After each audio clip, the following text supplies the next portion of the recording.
ہم موجود ہیں شاہراہ دستور پر، جہاں پر ہندو کمیونٹی کی جانب سے انڈیا کے خلاف جو ہے وہ احتجاج کیا جا رہا ہے۔ جودھ پور میں جو افسوسناک واقعہ پیش آیا ہے، جہاں پر 11 پاکستانیوں کو، معصوم شہریوں کو جو ہے وہ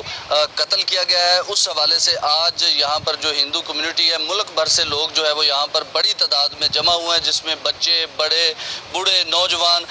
جو ہیں وہ شامل ہیں۔ اس وقت ہمارے ساتھ آرگنائزر موجود ہیں، یہ جو یہاں پر احتجاج کیا جا رہا ہے، ان سے ہم بات کریں گے۔ ڈاکٹر رمیش کمار وانکوانی صاحب جو کہ آلریڈی MNA بھی ہیں، انہوں نے گزشتہ ماہ سے کئی مرتبہ سفارتی تعلقات کی بنیاد پہ پاکستانی ہائی کمیشن اور جو انڈیا میں موجود ہے ان سے بھی اور یہاں پہ موجود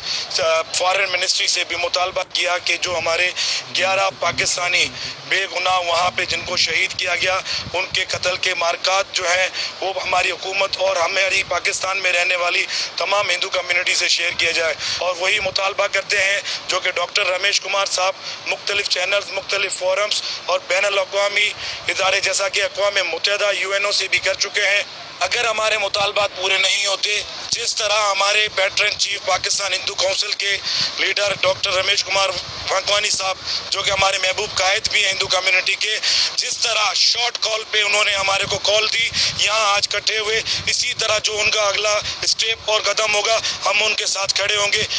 جو مظاہرین ہیں انہوں نے واضح طور پر اپنا موقف اختیار کیا ہے کہ جب تک پاکستان کو کونسل رسائی نہیں دی جائے گی اور جو پوسٹ مارٹم ہے اس میں جب تک پاکستان کے ڈاکٹرز کو شامل نہیں کیا جائے گا، بہت شکریہ آپ کا۔